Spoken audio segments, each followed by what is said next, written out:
Imagine if, we're getting ready for the sermon and you're settling in, like getting comfortable. And if I said, you're a bunch of adulterers and adulteresses, that would probably get your attention, right? I hope that's not something you hear every day. I hope that's something that would catch your attention. James actually says that as his readers are going through his letter. He's writing a letter to Christians. And right in the middle of his letter, he stops and says, you're a bunch of adulterers. You're adulterers. Now that ought to make us stop and say, what in the world is he talking about? James chapter 4, he's working through and he says, you adulterers and adulteresses. Chapter 4, verse 4. Do you not know that friendship with the world is enmity with God, is conflict, is opposition to God? Whoever, therefore, wants to be a friend of the world makes himself an enemy of God. So when he says adulterers and adulteresses, he's using the picture of the church being the bride of Christ, of the church being united to God, and our desire for friendship with the world makes us adulterers to our relationship and our covenant to God. So then he says, if you want to be a friend of the world, you make yourself an enemy of God. Which means that we have to ask ourselves, what does it mean to be a friend of the world? Because if you're not careful, if you just kind of go with the English words, friend of the world, and think, okay, what does that mean to me? Which is so often how we do Bible study. Then it sounds like if you have friends who are in the world, then you're an enemy of God. And that is not at all what James is talking about. James isn't saying that if you have any unsaved friends, that you're God's enemy. Which is, if you're not careful, that's kind of what you walk away thinking, I'm not allowed to be friends with the world. I'm not allowed to have friends who are part of the world. What does James mean when he says you are an adulterer, you're an adulteress, if you're a friend of the world? As always, the best way to understand what somebody in the Bible means is what? To read a little more than the verse you're asking about. A lot of times, we'll just pick one verse, we'll read that verse, and we'll start to talk about what does this mean? What does it mean to you? What does it mean to me? And the more important question is, what did it mean to James? What was James trying to say? And the best way to ask James, what do you mean a friend of the world, is to read around what he's talking about. So if you'll jump with me all the way back up to chapter 3, verse 13, he says, who is wise and understanding among you? Let the wise person show by good conduct that his works are done in the meekness of wisdom. But if you have bitter envy and self-seeking in your hearts, do not boast and lie against the truth. So here again, there's these two groups. There's wisdom of people who are saying, I have spiritual wisdom, and then they have bitter envy and self-seeking in their hearts. And he's saying those two things are not the same. Kind of like God and the world are not the same. You have to be one or the other. Either you have wisdom or you have bitter envy and self-seeking in your hearts. James 3:14. If you have bitter envy and self-seeking in your hearts, do not boast and lie against the truth. This kind of wisdom does not descend from above, but it is earthly. It is worldly. It is of the world.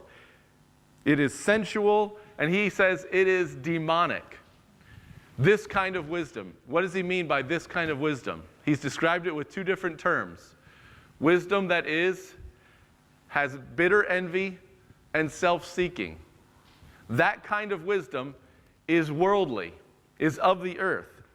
Then he says, 3:16, for where envy, and he says the same two terms again, where envy and self-seeking exist, confusion and every evil thing are there. But the wisdom that is from above, the heavenly, the spiritual wisdom, is first pure, then peaceable, gentle, willing to yield, full of mercy and good fruits, without partiality and without hypocrisy. The fruit of righteousness is sown in peace by those who make peace. So he said, we read in James 4:4, adulterers and adulteresses, do you not know that friendship with the world is enmity with God. If you want to be a friend of the world, you make yourself an enemy of God. When we ask, James, what do you mean by being a friend of the world? What he's really warning us against is do not think like the world. Do not have that mindset. Well, how does the world think? What does the wisdom of the world look like? He says it's self-seeking. It is about me and seeking my desires. So then he continues in chapter 4. Where do wars and fights come from among you? Do they not come from your desires for pleasure that war in your members? You lust and you do not have. You murder and covet and you cannot obtain. You fight and you war, yet you do not have because you do not ask. You ask and you do not receive because you ask amiss, that you may spend it on your pleasures. All of that lust, that desire, that war in our members, all of that is growing out of this self-seeking wisdom. That I am number one. I am in the center of my life. I want to be happy. I want to be fulfilled. I want what I want. And that's what drives my life, is my own desires, my own plans, my own wishes. So he says, the world's thinking is self-seeking. And then when self sees someone else that has what self wants, it envies and it fights and it conflicts with other people. So I noticed some of you writing, James 4:4 warns Christians not to think like the world. And the base definition of the world's thinking is self-seeking. Now, let me just say real quick, that doesn't mean that anybody and everybody who's not in the church is just a selfish, self-centered person who's just living for themselves. He's saying this is a worldly way of thinking, and this is a godly, spiritual way of thinking. There are people outside of the world who don't practice a very worldly way of thinking. There are people outside of the world who don't try to live all for themselves, who don't try to live just for what they want. And on the other hand, there are people inside the church, there are people inside of Christ who practice a very worldly way of thinking. There are pastors, deacons, church members who their way of thinking, even though they're Christians, is completely and utterly worldly, in the sense that they think about themselves. It is about them. It is about me.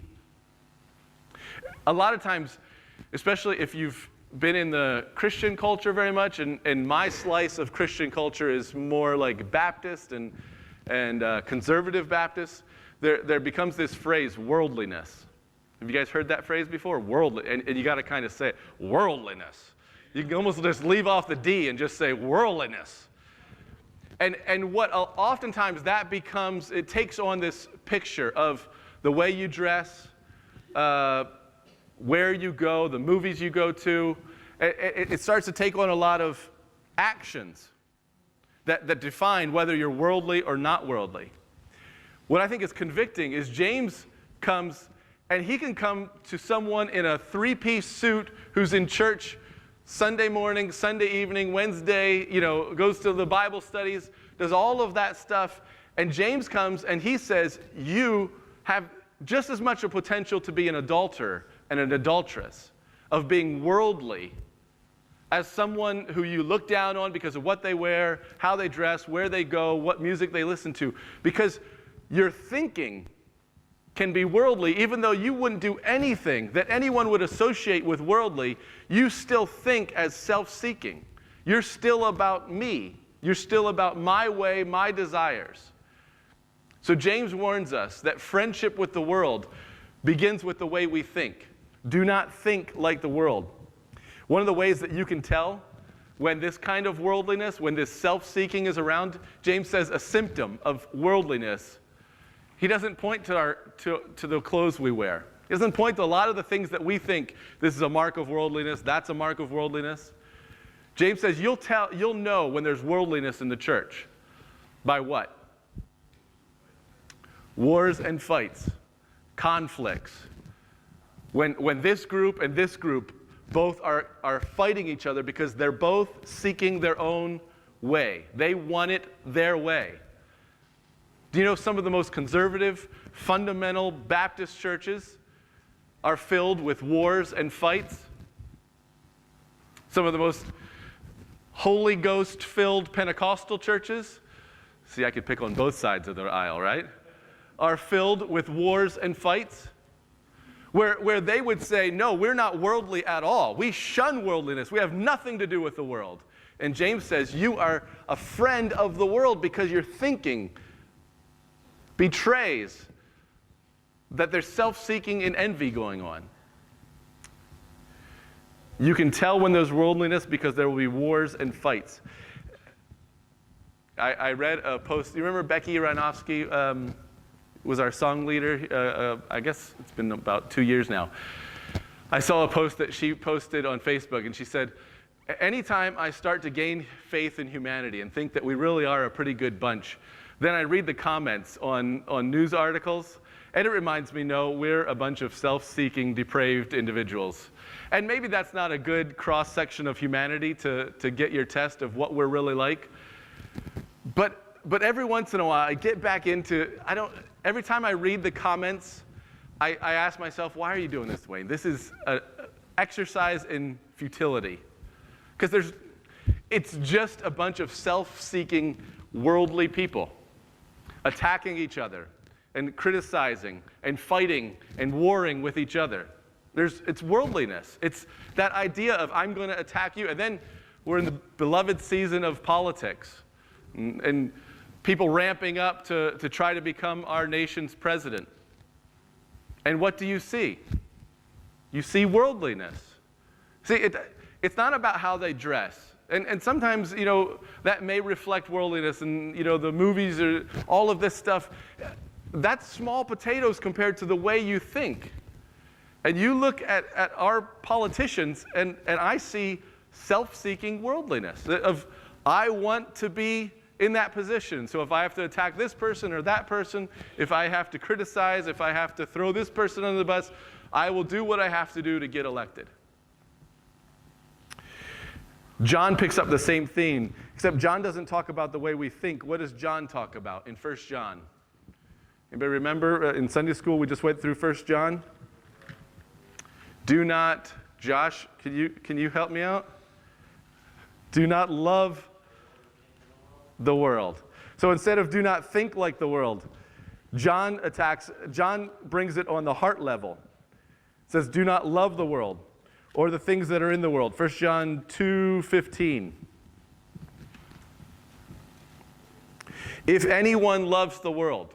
So James said, if you want to be a friend of the world, you make yourself an enemy of God. John says, if anyone loves the world, the love of the Father is not in him. Those are bold, dogmatic statements. We live in such a politically correct, every statement is kind of rounded off and, well, maybe, or I think, in my opinion. James says, if you want to be a friend of the world, you're an enemy of God. John says, if you love the world, you do not have the love of God in you. For all that is in the world, and he categorizes it, and he breaks it into 3 different categories. The lust of the flesh, the lust of the eyes, and the pride of life. I am a Baptist, so I had to alliterate this for you. I'm sorry. The lust of the flesh, we're going to talk about pleasures. Our desire for pleasure. The lust of the eyes. In the lust of the eyes, we're going to talk about possessions, the things that we see that we want. And then the pride of life. So see, even John was getting on the P alliteration. So pride, and then I put in slash power. Pride and power. Our desire for power. You look at those 3 categories: pleasure, possessions, pride, and power. And you've pretty much thrown a tent around the human drive, what we want, what we love. And John makes 2 different camps. You can either love that or you can love God. But if you love those things, if you're about the pleasures and the possessions and the power, then you're missing the love of God. The 2 are diametrically opposed to each other. You can't have both. You can't be a God lover who also loves the things that you have, loves the power and the positions that you have, loves the pleasures that drive you and that you're addicted to. John says, do not love the world or the things in the world. If anyone loves the world, the love of the Father is not in him. And then notice the drive. So James talked about because. Look at all the conflicts that come when you're a friend of the world. John says the reason it doesn't make sense to love the world is that all of those things, the pleasures, the possessions, the power, all of that is passing away. And its desires and the lust thereof. But he who does the will of God abides forever. Can you imagine with me real quick? Imagine that we just got on board the Titanic. You're walking up the gangway? Yeah. The bridge. And now you're on the boat. And you're looking at your room. And your roommate is so excited about the mattress and the bed. And your roommate is so excited about the meals, and your roommate is looking at how luxurious everything is, and that is driving them. That's what they're all about. That's what they're excited about. What are you thinking about as you're getting on board the Titanic? If you've been taken back in time with me, and you're boarding the Titanic, what are you looking for? What are you excited about? I want to know where the lifeboats are. And I want a room that's very close to the lifeboats. And I want to make sure that they're functioning and that they release well. I don't care about the mattress so much. I don't care about the meals so much. Because all of those things are passing away. See, we know that. There's an expression. It's like polishing the silver on the Titanic. Taking care of things that are about to go down. And what John is saying is, you're on board the Titanic. This world, that the possessions and the pleasures and the power that so many people around you are so in love with and so enamored with and so pursue, John's telling you it's all going down. It's all passing away. So while they're all in love with the lust of the flesh and the lust of the eyes and the pride of life, as a Christian, don't waste time loving that stuff. Instead, pursue things that last, pursue things that matter, because all of that is going to pass away. So the love of God and the love of possessions, the love of power, the love of pleasure are opposed to each other. You can't have them both. So then, with that in our minds, let's turn back to Genesis chapter 19.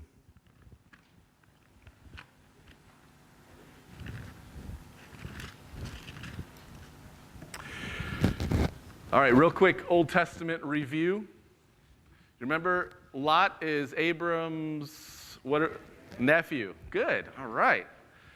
And Lot and Abram were traveling together. They apparently went down to Egypt together. They got rich together. They came back to Canaan together. And then what happened? There's conflict because they have things, sheep that need water. And so there begins to be conflict. Lot and Abram separate. Where does Lot go? Do you guys remember? Sodom. Abram, the older, Abram, the one who had the rights, who would have the right to say, I'll take first pick and you can get whatever's left over, instead backs off and says, Lot, you pick whatever you want. Wherever you want to go, I'll go the other way. Lot lifts his eyes, sees the water in the plain by Sodom and says, I want the well-watered land. I want the green grass. I want to go towards Sodom. So Lot goes towards Sodom, and it seems like at first he lives outside or near the gates of Sodom, but eventually by Genesis 19 we're going to find he is not only part of the city, he seems to have a prominent part in the city. Let's pick up in verse 4. So the angels have come and they talk to, we're going to get God and Moses, or God and Abraham talk a little bit in chapter 18. And basically the deal that God and Abraham strike at the end is if there are 10 righteous people, that Sodom will be spared. If there are 10 people who follow God. And that's amazing, isn't it? God says, for 10 people, I'll spare the whole city of Sodom. if there are 10 people in Sodom that fear me, that follow me, they will redeem the entire city. There are not 10 people in Sodom that follow God. Verse 4 says, before they lay down, so this is the angels have come. Lot says, you can't stay out here in the court. You got to come into my house. It's not safe for you out here. Come into my house. Before the angels and the people in Lot's house lay down, the men of the city, the men of Sodom, both old and young, all the people from every quarter. And this is giving you this idea of it is a city. It's not just it's got a red light district. It is a city that the entire city is the red light district. As soon as you come into Sodom, you are in the evil part of the city. There's no part of the city that's not the evil part of the city. So it says, the people from every quarter surrounded the house. They called to Lot and said to him, where are the men who came to you tonight? Bring them out to us that we may know them carnally. What are they driven by? You think about James. Remember, where do wars and fights come from among you? They come from your desires that war within your members.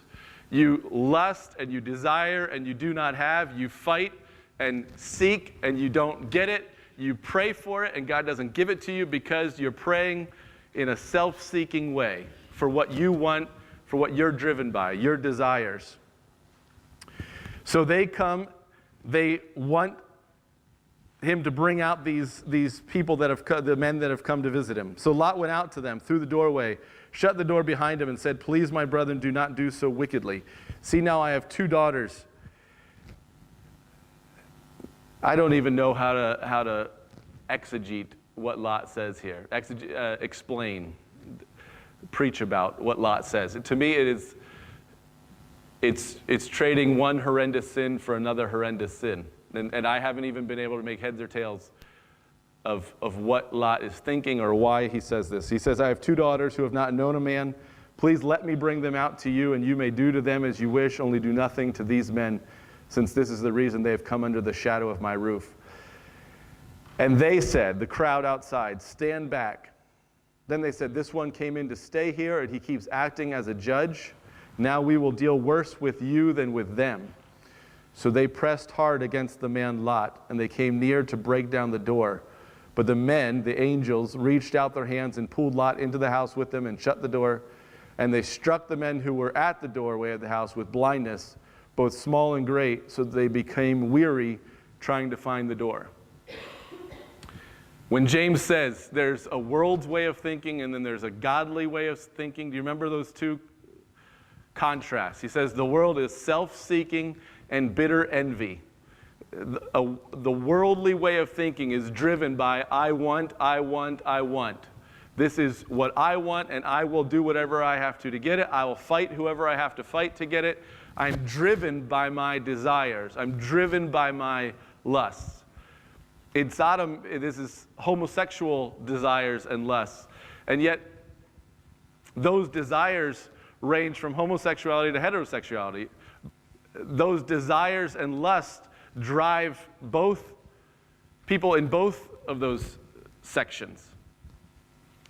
So don't fall into the temptation of saying, this is just about homosexuality.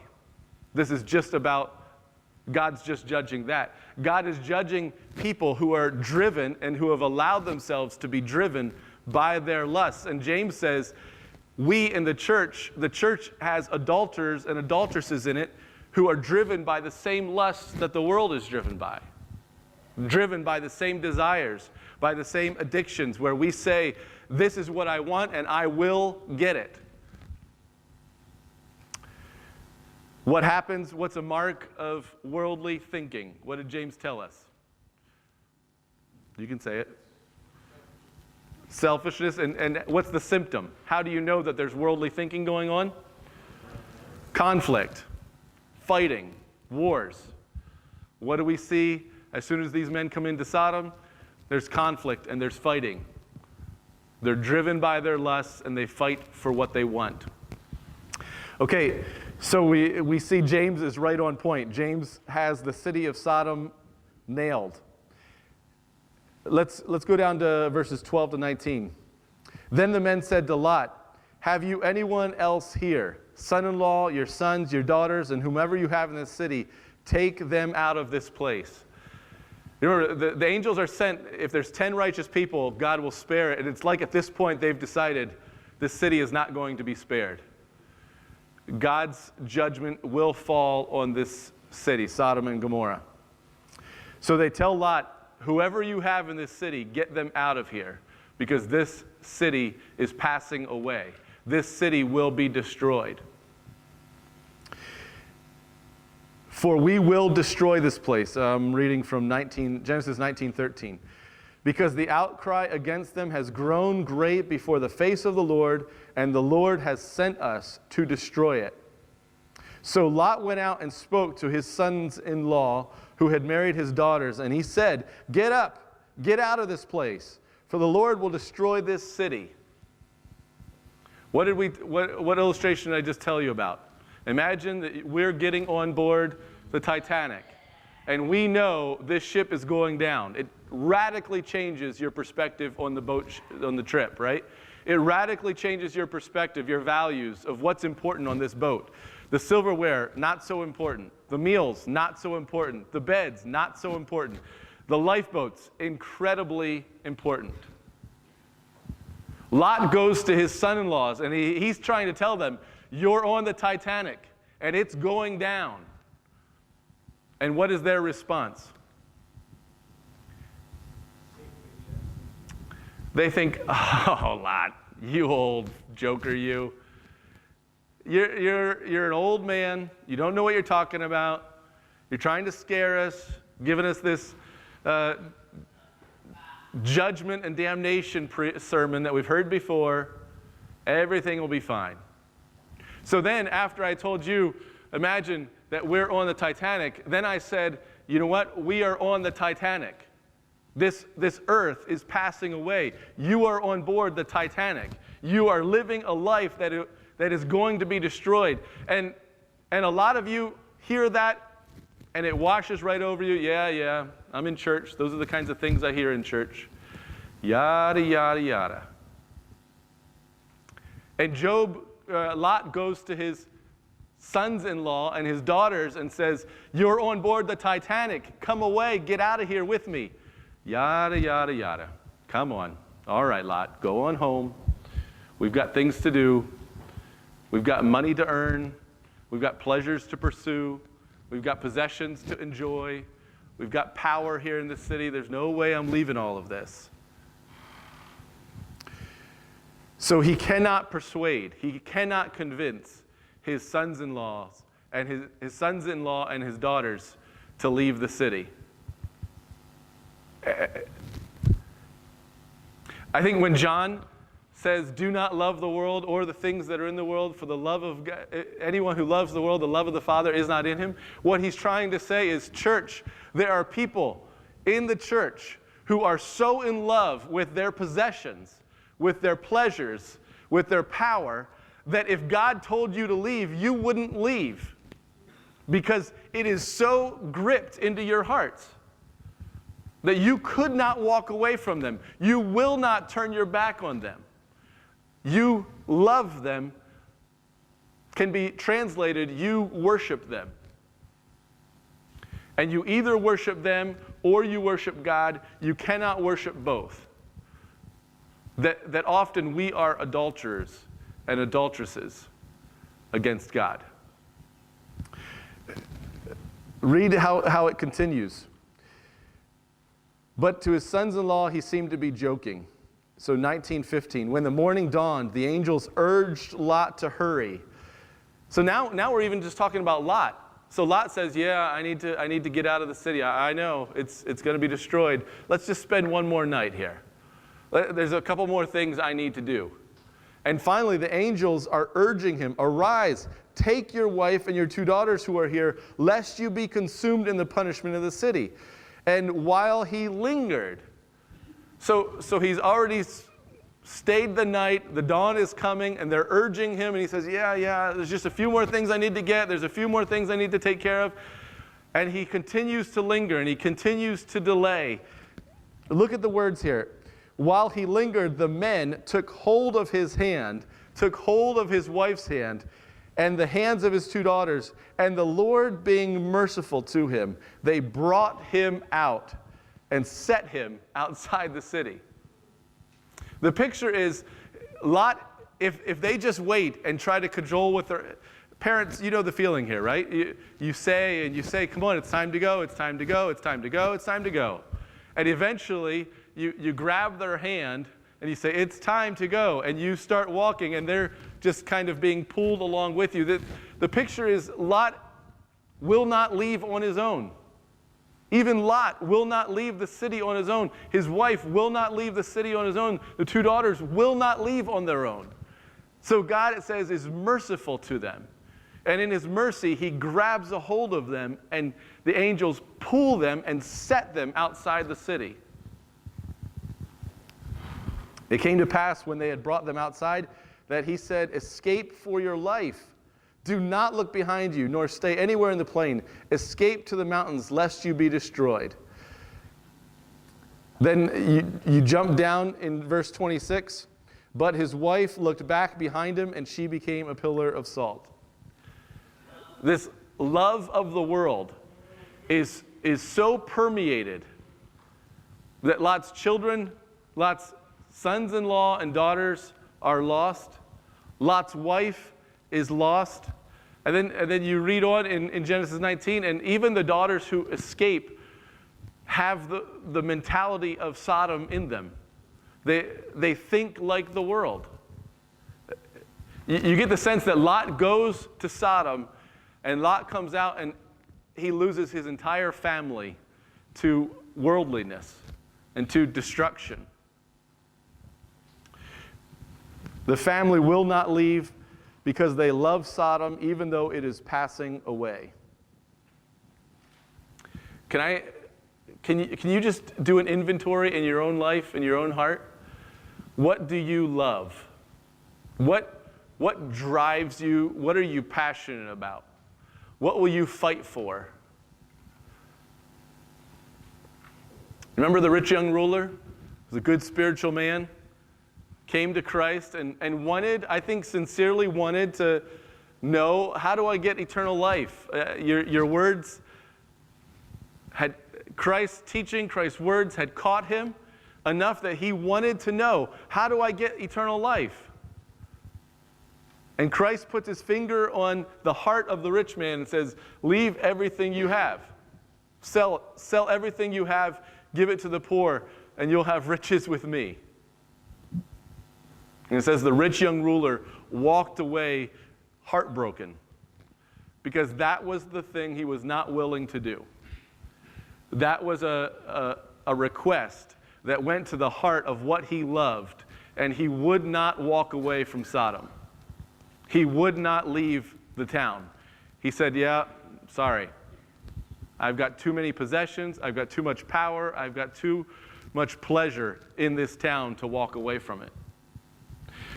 So now we have church, and it's like we think we've solved it all with Jesus. As long as we say, I believe in Jesus, then we get the possessions and the pleasures and the power of the world and the blood of Jesus, and we get to have it all together. I think those are the people that James yells to. You are an adulterer. You're a friend of the world. You're thinking like the world. You are self-seeking. And yet you claim to be a follower of Jesus Christ. And if you are a friend of the world, if you are a self-seeking person, you are an enemy of God's.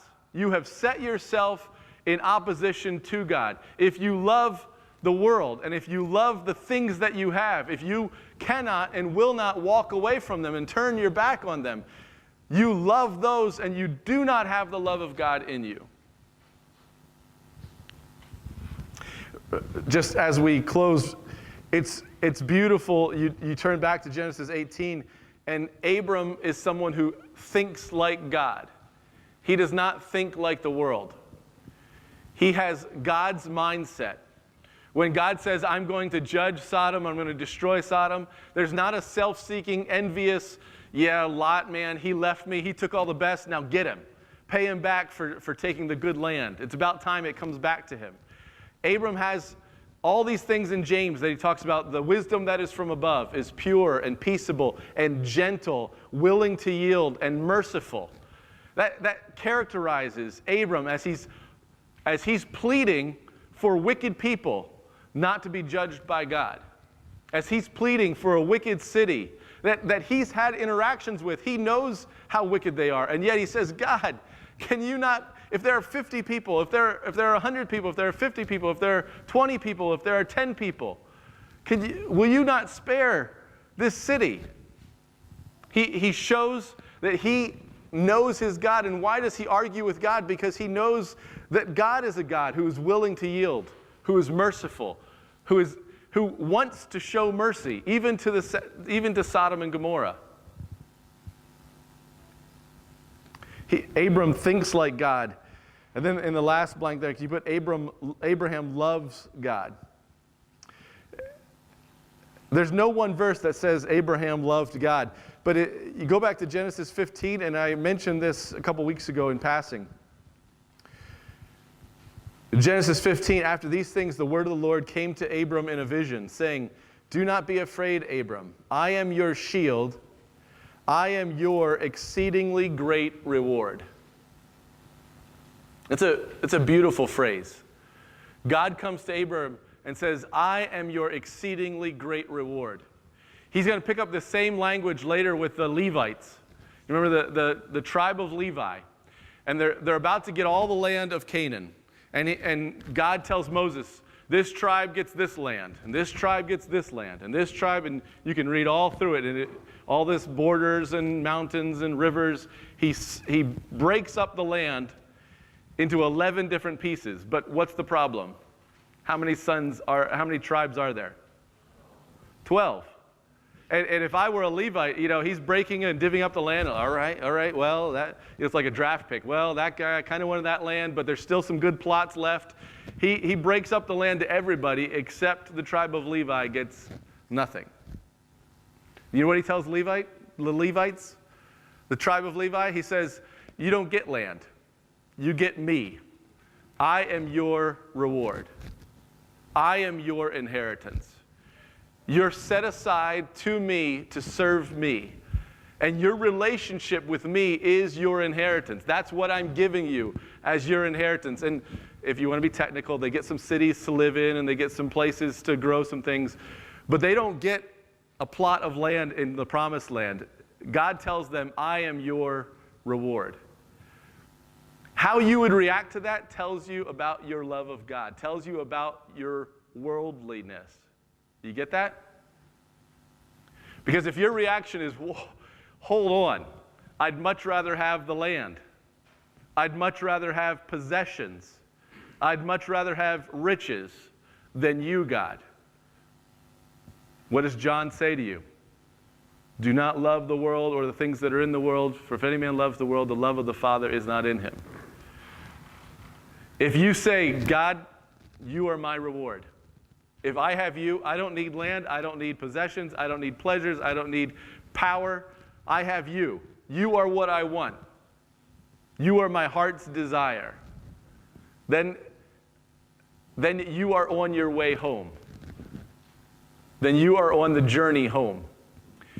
But Lot and his family got so off track on this journey home that they would not leave Sodom and Gomorrah, a town that was about to be judged by God, to go on the journey home because they already were home.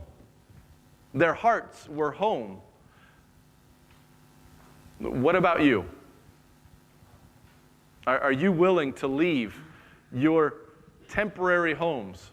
How do you view the things that you have? How much of you do the things have?